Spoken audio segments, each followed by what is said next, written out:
Hello friends, welcome back to our channel moms daily. ഇന്ന് ഞാൻ വന്നിരിക്കുന്നത് ഒരു അടിപൊളി ലഡുവിൻ്റെ റെസിപ്പി ആയിട്ടാണ്. ഇന്ന് ഈ ലഡു നമ്മൾ ഉണ്ടാക്കുന്നത് 3-4 വീട്ടിലുള്ള ചേരുവകൾ വെച്ചിട്ടാണ്. സാധാരണ നമ്മുടെ വീട്ടിലുണ്ടാവുന്ന ചേരുവകൾ വെച്ചിട്ടാണ് നമ്മൾ ഈ ഒരു റവ ലഡു ഉണ്ടാക്കിയെടുക്കുന്നത്. വളരെ സോഫ്റ്റും നല്ല ടേസ്റ്റും ആയിട്ടുള്ള ഈ ഒരു ലഡു എങ്ങനെയാണ് പെട്ടെന്ന് തയ്യാറാക്കിയെടുക്കുന്നതെന്നൊന്ന് കണ്ടു നോക്കാം. അതിനായിട്ട് ഞാനിവിടെ എടുക്കുന്നത് 1 കപ്പോളം ഉള്ള റവയാണ് കേട്ടോ. ഇപ്പം അത്യാവശ്യം തരികളോട് കൂടിയിട്ടുള്ള റവ തന്നെ എടുക്കണം.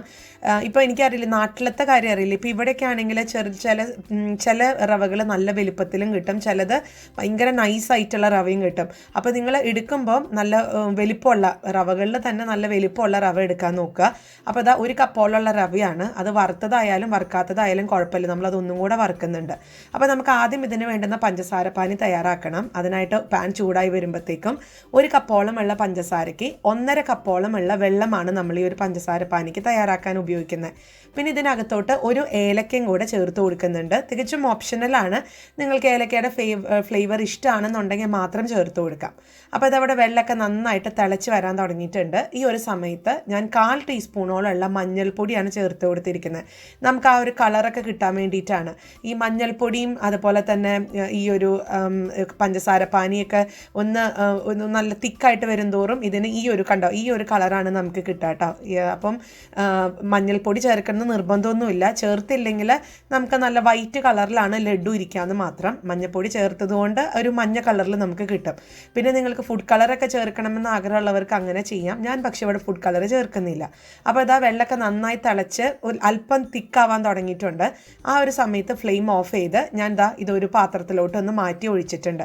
അപ്പോൾ ഇത് ഈ കാണുന്ന കളർ നോക്കണ്ട, നമ്മളിത് റവയിലോട്ട് ഒഴിച്ച് മിക്സ് ചെയ്ത് കഴിയുമ്പോഴത്തേക്കും അത് മഞ്ഞ കളറായിട്ട് തന്നെയാണ് ഇരിക്കുക.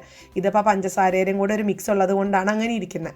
അപ്പോൾ ഇനി നമുക്ക് വേറൊരു പാൻ അടുപ്പത്ത് വയ്ക്കുക. അതിനകത്തോട്ട് 2 ടേബിൾ സ്പൂണോളമുള്ള നെയ്യ്, 2 കൂടുതൽ ചേർക്കണമെന്നുണ്ടെങ്കിൽ ചേർക്കാം കേട്ടോ. 2 മതിയാവും. പക്ഷെ ഞാനിതൊരു ലഡു അല്ലേന്ന് ഓർത്തിട്ട് ഒരു 4 ടേബിൾ സ്പൂൺ ചേർത്തിട്ടുണ്ട്. പിന്നെ നെയ്യ് കൂടുതൽ ചേർക്കുന്തോറും നമ്മുടെ ഒരു മധുരത്തിന് സ്വാദ് കൂടും എന്നാണ് പറയുക. അതിപ്പോൾ എല്ലാത്തിനും അങ്ങനെ തന്നെയാണ്. ഹൽവയ്ക്കൊക്കെ ആണെങ്കിൽ നമ്മൾ നെയ്യല്ല അധികം ചേർക്കുക. അപ്പോൾ നമുക്ക് 2 മുതൽ 4 ടേബിൾ സ്പൂൺ വരെ. അപ്പോൾ നെയ്യ് ഒന്ന് ഉരുകി കഴിയുമ്പോഴത്തേക്കും ഇതിനകത്തോട്ട് നമ്മൾ നേരത്തെ എടുത്ത് വെച്ചിരിക്കുന്ന 1 കപ്പോളമുള്ള റവ ഇതിനകത്ത് ഇട്ട് കൊടുത്ത് നമുക്കിത് നന്നായിട്ട് തന്നെ ഒന്ന് വറുത്തെടുക്കണം. വറുത്തെടുക്കാമെന്ന് പറയുമ്പോൾ ഇതിൻ്റെ കളറൊന്നും മാറേണ്ട കാര്യമൊന്നുമില്ല. ഈ റവ നെയ്യിലങ്ങ് മിക്സായി കഴിയുമ്പം റവയ്ക്കൊരു മൂത്തൊരു സ്മെല്ല് വരും. റവയുടെ ഒരു നല്ലൊരു സ്മെല്ല് വരാൻ തുടങ്ങുന്ന സമയത്ത് നമുക്ക് ബാക്കിയുള്ള കാര്യങ്ങൾ ചെയ്യാം. അപ്പോൾ ഏകദേശം 1 മിനിറ്റോളം മീഡിയം ഫ്ലെയിമിൽ നമുക്കിത് ഇളക്കിക്കൊണ്ടേയിരിക്കണം. അപ്പോൾ അവിടെ റവയുടെയൊക്കെ നല്ലൊരു സ്മെല്ലൊക്കെ വരാൻ തുടങ്ങിയിട്ടുണ്ട്. ഈ ഒരു സമയത്ത് നമ്മൾ നേരത്തെ മാറ്റി വെച്ചിരിക്കുന്ന പഞ്ചസാര പാനി ഒന്ന് ഒഴിച്ചു കൊടുക്കാം. അപ്പം ഞാൻ പറഞ്ഞ അളവുകളൊക്കെ കറക്റ്റായിട്ട് എടുക്കുക. 1 കപ്പ് റവയ്ക്ക് 1.5 കപ്പോളം ഉള്ള വെള്ളം എന്നുള്ള കണക്കിലെടുത്ത് കഴിഞ്ഞാൽ നമുക്കിത് കറക്റ്റായിട്ട് കിട്ടും കേട്ടോ. അപ്പോൾ ഞാനത് ആ വെള്ളം കുറേശ്ശെ ആയിട്ട് എല്ലാ വെള്ളം ഒഴിക്കുന്നുണ്ട്. പിന്നെ ഈ വെള്ളം ഒഴിക്കുന്ന സമയത്ത് ഹൈ ഫ്ലെയിമിൽ തന്നെ നമ്മുടെ ഫ്ലെയിം ഇടാൻ ശ്രദ്ധിക്കണം. എന്നിട്ട് ഇളക്കിക്കൊണ്ടേയിരിക്കുക. കാരണം ഇതൊന്ന് വെള്ളമൊക്കെ ഒന്ന് വറ്റി റവയൊക്കെ വെന്ത് നന്നായിട്ട് തന്നെ വരണം. ഇത് 2 രീതിയിൽ ചെയ്യാം. നമുക്ക് ഇളക്കി കൊടുത്തതിന് ശേഷം ഇതൊന്ന് പാത്രം ഒന്ന് മൂടി വെച്ചിട്ട് നമുക്കൊരു മീഡിയം ഫ്ലെയിമിലോട്ട് ഇട്ടിട്ട് ഒന്ന് വെയിറ്റ് ചെയ്യാം വെള്ളം വറ്റുന്നത് വരെ. പക്ഷെ ഞാനല്ലാതെ തന്നെ ഇത് ഇളക്കിക്കൊണ്ടേയിരുന്ന് മൂടി വെക്കുന്നില്ല കേട്ടോ. അല്ലാതെ തന്നെ ഇളക്കിയാണ് ഞാൻ ഇതിലത്തെ വെള്ളമൊക്കെ ഒന്ന് വറ്റിച്ച് അതൊന്ന് വേവിച്ചെടുത്ത് വരുന്നത്, റവയൊക്കെ ഒന്ന് വെന്ത് വരുന്നത്. അപ്പോൾ നമുക്ക് ഈ വെള്ളം വറ്റുന്നത് വരെ ഒന്ന് ഇളക്കി കൊടുക്കാം. ഇത് പാത്രത്തിൽ നിന്നൊക്കെ ഇങ്ങനെ വിട്ട് ഒഴുകി നടക്കാൻ തുടങ്ങും. അതാണ് ഇതിൻ്റെ ഒരു പരുവം എന്ന് പറയുന്നത്. അപ്പോൾ അതുവരെ നമുക്കൊന്ന് ഇളക്കി കൊടുക്കാം.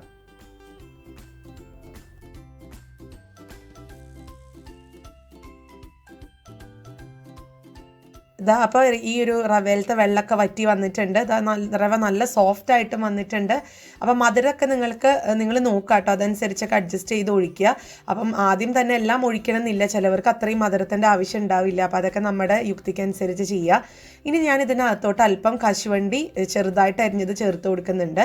ഇനി നിങ്ങൾക്ക് തേങ്ങയുടെ ഫ്ലേവർ ഇഷ്ടമാണെന്നുണ്ടെങ്കിൽ അങ്ങനെയും ആ തേങ്ങ ചേർത്ത് കൊടുക്കാം. ഫ്രഷ് ആയിട്ട് ചെരുവിയ തേങ്ങയോ അല്ലെങ്കിൽ ഡെസിക്കേറ്റഡ് കോക്കനട്ട് എന്നൊക്കെ പറഞ്ഞിപ്പം പുറത്തൊക്കെ ഉള്ളവർക്ക് അങ്ങനെയാണ് കിട്ടുക. അപ്പം അങ്ങനെ ഉണ്ടെങ്കിൽ അതും ചേർത്ത് കൊടുക്കാം. എന്നിട്ട് ഒന്നും കൂടെ ഞാനൊന്ന് മിക്സ് ചെയ്തെടുക്കുന്നുണ്ട്. അതിനുശേഷം ഞാൻ ഫ്ലെയിം ഓഫ് ചെയ്തിട്ടുണ്ട്. ഇനി നമുക്കിതൊരു 2-3 മിനിറ്റോളം അതായത് മൂടി വെച്ചിട്ട് ഒന്ന് ആ ഒരു തീയിലല്ല ആ ഒരു പാത്രത്തിൻ്റെ ചൂടിൽ അതങ്ങനെ ഇരിക്കട്ടെ. അപ്പോൾ ഇതവിടെ 3 മിനിറ്റ് കഴിഞ്ഞു. അപ്പോൾ ഞാനതൊന്നും കൂടെ ഒന്ന് മിക്സ് ചെയ്യുന്നുണ്ട്. അപ്പോൾ ഇതിനകത്ത് എന്തെങ്കിലും എക്സ്ട്രാ വെള്ളമൊക്കെ ഉണ്ടെന്നുണ്ടെങ്കിൽ അത് വറ്റിപ്പോവാൻ വേണ്ടിയിട്ടാണ് നമ്മൾ ഫ്ലെയിം ഓഫ് ചെയ്തിട്ടും ആ പാത്രത്തിൽ അങ്ങ് ഒരു 2-3 മിനിറ്റ് വെക്കാൻ ഞാൻ പറഞ്ഞത് കേട്ടോ. ഇനി നമുക്ക് ചൂടോടെ കൂടെ തന്നെ ഇതൊരു ബൗളിനകത്തോട്ട് ഒന്ന് മാറ്റി വെക്കണം. അതിനുശേഷം നമ്മുടെ കൈക്ക് ഇതൊന്ന് പിടിക്കാൻ, നമ്മളത് ഉണ്ട പിടിക്കുകയാണ് ചെയ്യുക.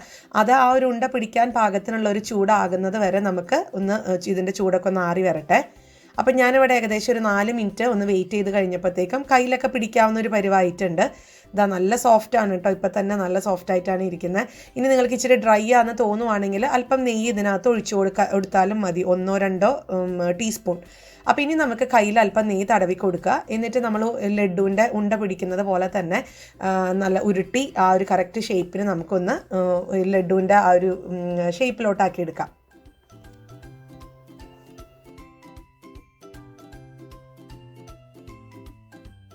അപ്പം നമ്മുടെ റവ ലഡു ഇവിടെ റെഡിയാണ്. ഞാനൊരു കശുവണ്ടി ഇങ്ങനെ ഒരു ചെറിയൊരു ഭാഗം ഇങ്ങനെ ഒന്ന് വെച്ച് കൊടുക്കുന്നുണ്ട്. നിങ്ങൾക്കിതിന് പകരം ഉണക്കമുന്തിരിയുടെ ഫ്ലേവർ ഇഷ്ടമാണെന്നുണ്ടെങ്കിൽ ഉണക്കമുന്തിരി ഒന്ന് ജസ്റ്റ് ഒന്ന് ഒട്ടിച്ച് കൊടുക്കാം. അപ്പോൾ അതൊക്കെ കാണുമ്പോൾ ശരിക്കും നമ്മുടെ നാട്ടിലെ നമ്മുടെ നോർമൽ ലഡു കഴിക്കുന്നത് പോലെ തന്നെ തോന്നും കേട്ടോ. അപ്പം ഞാനിനി ബാക്കിയുള്ളതും ഇതുപോലെ തന്നെ ഒന്ന് ഉരുട്ടിയെടുത്തിട്ട് വരാം.